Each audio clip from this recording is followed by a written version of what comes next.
do, but the words are flying all over the page, zooming in and out of focus and coming back together in the wrong order, so it's gibberish now.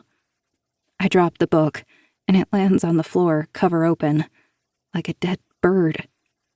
I bend down to pick it up, but someone is already doing it. A woman's hand with short, buffed nails and a silver ring on her index finger. Well, somebody is a little overwhelmed. I look up. She has short, dark hair, a flat nose, and a plastic card hanging from her neck that reads, "Hi, I'm Sally." Sorry, I mumble.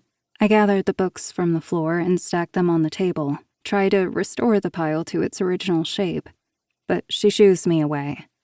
Don't worry, we're used to it. Emily has a lot of fans. Emily? God, don't you love her? She breathes, eyes wide. Her eyes flick up, and I follow her gaze to a tall poster hanging from the ceiling where a woman with long blonde hair reads a copy of her own book. I only say her own book because it's her name on the cover, but by now I already know it isn't remotely her own book. I stare at the name until it comes into focus.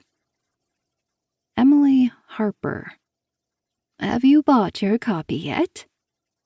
Sally points at the book I'm holding. I'm still struggling to breathe.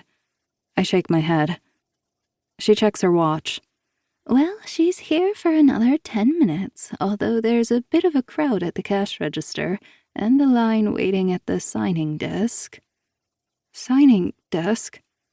You go and get your book signed and then come and see me. I'll get you fixed up at the cash register. You'll be okay. Just get in there before she leaves. And finally, it dawns on me. That's why there are so many copies of the same book displayed in elaborate pyramids everywhere you look. It's a book signing. I glance at the line of people holding their copy of my diary against their chests. Whatever it is, it will be momentous. This is it.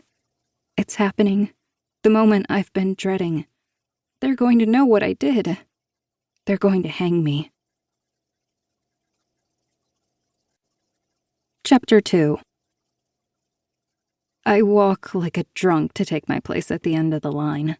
I open the book to a random place, but before reading, I close my eyes for a second. Don't go crazy. Don't be scary, crazy Rose again, imagining things that aren't true. It's just a title, for Christ's sake. You're seeing what you expect to see, but it's not real. You can open your eyes now and read that page and laugh at yourself. I open my eyes. Dear Diary, Mr. B took me and Toby home in his Corvette after school today because it was raining and it was late.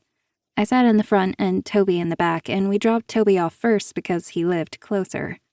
Afterwards, we stopped at the railroad tracks to wait for the train to pass. I pointed to my house.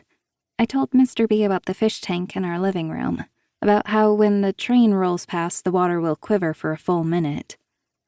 To a goldfish, it must be like a tsunami, I said, and he smiled at me, like I'd just said something sweet, but also clever, and I felt a gliding sensation in my chest.